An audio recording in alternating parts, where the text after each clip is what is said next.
بسم الله الرحمن الرحيم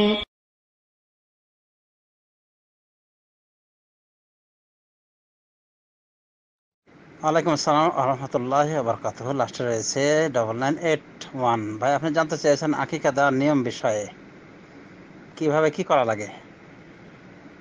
আকিকা সাধারণত বাচ্চার পক্ষ থেকে দেওয়া হয়ে থাকে। বাচ্চা জন্মের 7 দিনের দিন দেওয়াটা উত্তম।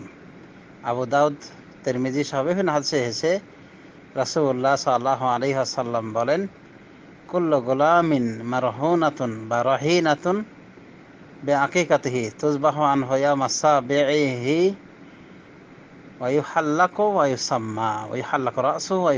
প্রত্যেক বাচ্চা সন্তান তার আকিকার সাথে দায়বদ্ধ থাকে, আবদ্ধ থাকে। তার পক্ষ থেকে জবেহ করতে হবে, আকিকা দিতে হবে 7 দিনের দিন। আর তার মাথার চুল হলক করে দিতে হবে এবং তার নাম রাখতে হবে। এভাবে সুনান গ্রন্থের হাদিসে রাসূলুল্লাহ সাল্লাল্লাহু আলাইহি ওয়াসাল্লাম বলেছেন। তাহলে আমরা বুঝতে পারলাম যে বাচ্চার 7 দিনের দিন আকিকা দেওয়াটা ভালো, উত্তম সময়। আর আকিকার প্রাণী রাসূলুল্লাহ সাল্লাল্লাহু আলাইহি ওয়াসাল্লাম বলে দিয়েছেন, আনিল গোলামে শাতানে মুকাফাআতানে ওয়া আনিল জারিয়াতি শাতুন। বাচ্চা ছেলের পক্ষ থেকে 2টি সমপর্যায়ের বকরি ছাগল আর মেয়ের পক্ষ থেকে 1টি বকরি ছাগল। এভাবে রাসূলুল্লাহ সাল্লাল্লাহু আলাইহি ওয়াসাল্লাম সহিহ হাদিসের ভিতরে বলেছেন, সুনান গ্রন্থের হাদিসে বলেছেন। অতএব আকিকার প্রাণীও ধার্য হয়ে গেল যে বকরি, ছাগল, খাসি ইত্যাদি দিয়ে আকিকা দিতে হবে। ছেলের পক্ষ থেকে 2টি, মেয়ের পক্ষ থেকে 1টি। 7 দিনের দিন দেওয়া মোস্তাহাব, যা পূর্বের হাদিস থেকে আমরা জানতে পারলাম। 7 দিনের পরে দেওয়া যায় কিনা, ইমাম তিরমিজি রহমতুল্লাহ আলাইহি ওলামায়ে দ্বীনের অভিমত উল্লেখ করতে গিয়ে বলেন যে ওলামায়ে দ্বীন বলেন 7 দিনের দিন যদি সম্ভব না হয় তাহলে 14 দিনের সম্ভব না হলে 21 দিনের দিন আকিকা দিবে। এভাবে ইমাম তিরমিজি বর্ণনা করেছেন। এ মর্মে সালাফে সালেহিনের ফতোয়া পাওয়া যায়, একাধিক তাবির আসার পাওয়া যায়। মা আয়েশা থেকেও এই মর্মে একটা ফতোয়া রয়েছে।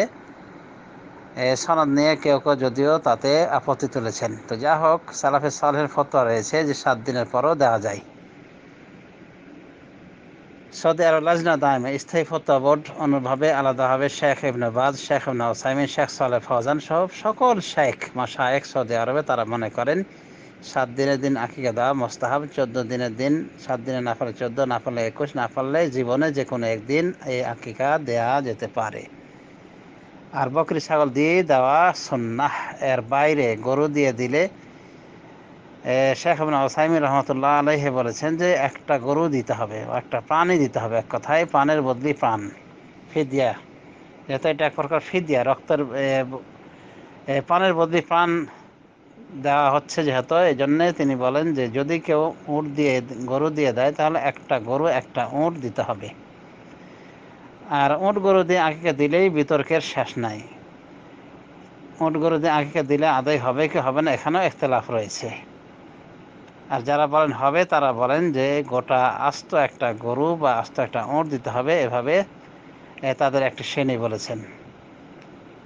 আর কিছু শ্রেণী বলছেন না, ভাগা দিলেও হবে, অর্থাৎ গরুতে 2টি ভাগ বসে দিলে বা উঁটে 2টি ভাগ আকিকা হিসেবে ছেলের পক্ষ থেকে দিলে, মেয়ের পক্ষ থেকে 1টি ভাগ দিলে যথেষ্ট হয়ে যাবে। তো এগুলোতে ইখতিলাফ রয়েছে। মা আয়েশা আকিকা, উট দিয়ে আকিকা দেওয়াকে তিনি অপছন্দ করতেন। তার ভাতিজার জন্ম হলে জনগণ বলেছিলেন যে হে উম্মুল মুমিনিন, আপনার এই ভাতিজার পক্ষ থেকে, অহরবনাই ভাগিনার পক্ষ থেকে আপনি একটি উট কোরবানি করুন, মানে উট আকিকা হিসেবে জবাই করুন। তখন উনি বলছেন মাআযাল্লাহ, আমি আল্লাহর কাছে এটা থেকে পানাহ চাই।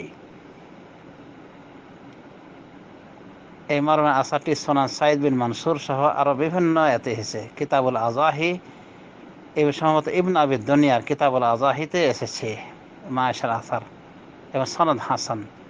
তাহলে আকিকা বকরি ছাগল দিয়ে দেওয়া উত্তম এবং নিরাপদ। এর বাইরে গেলে ইখতিলাফের শেষ নাই। আকিকার গোশত কোরবানির মতোই বণ্টিত হবে। আর কোরবানির গোশত 3 ভাগ করা জরুরি নয়, এখানেও জরুরি নয়। অতএব যদি কেউ আকিকার গোশত সকলকে মিলে ধনী গরম আত্মীয় স্বজন সবাইকে মিলে দাওয়াত করে খাইয়ে দেয়, কোনো অসুবিধা নাই। আবার ইচ্ছা করলে গোস্ত বন্টন করে দিতে পারে, বা 2 ভাগের 1 ভাগ নিজের জন্য রেখে বাকি হাদিয়া সদকা করে দিতে পারে। এক কথায় এই বিষয়ে আকিকাদাতা স্বাধীন, আকিকাদাতা নিজেও খেতে পারবে, অর্থাৎ বাচ্চার বাবা মা তারাও খেতে পারবে, এমনকি বাচ্চা বড় হয়ে যাওয়ার পর আকিকা দিলে বাচ্চা খাওয়ার যোগ্য হলে বাচ্চাও খেতে পারবে তার নিজের আকিকার গোস্ত। সুতরাং এই ভাইয়ের প্রশ্নের উত্তর আশা করি এতক্ষণ হয়ে গিয়েছে যে ওনার বাচ্চা 2 বছর হয়েছে, এখন আকিকা দেওয়া যাবে কি যাবে না? ইনশাল্লাহ অসুবিধা নাই। সহিহ হাদিসের সঠিক ব্যাখ্যা অনুযায়ী সালাফে সালেহিন আমল রয়েছে, মুহাম্মদ বিন সিরিন এবং হাসান বাসরির ফতোয়া রয়েছে, তারা বড় হওয়ার পরও আকিকা দেওয়ার পক্ষে গিয়েছেন। এমনকি এখানে হাদিস রয়েছে বিশুদ্ধ, যাতে বলা হয়েছে যে রাসূলুল্লাহ সাল্লাল্লাহু আলাইহি ওয়াসাল্লাম তার নিজের আকিকা নিজে দিয়েছিলেন নবুয়ত প্রাপ্তির পর। এই মর্মে আসারটিকে তাবরানি বর্ণনা করেছেন। অনুভাবে জিয়া মাকদিসি ফিল আহাদিসিল মুখতারা, আল আহাদিসুল মুখতারা নামক কিতাব রয়েছে, সেখানে উনি বর্ণনা করেছেন, যেখানে উনি শুধুমাত্র সহিহ হাদিস সংকলনের চেষ্টা করেছেন এবং বাস্তবে তার অধিকাংশ হাদিসই সহিহ। আল্লামা নাসর আলবানী রহমাতুল্লাহ আলাইহি এই হাদিসটিকে সহিহ বলেছেন। কোন হাদিসটি? যে রাসূলুল্লাহ সাল্লাল্লাহু আলাইহি ওয়াসাল্লাম তার নবুয়ত প্রাপ্তির পরে আকিকা দিয়েছিলেন। আক্কান নবী সাল্লাল্লাহু আলাইহি ওয়াসাল্লাম বাদামা বুইসা নবিয়ান, নবী সাল্লাল্লাহু আলাইহি ওয়াসাল্লাম তার নিজের আকিকা নিজে দিয়েছিলেন নবুয়ত প্রাপ্তির পর। এই হাদিসটিকে আল্লামা আলবানী সিলসিলা সহিহাতে উল্লেখ করেছেন।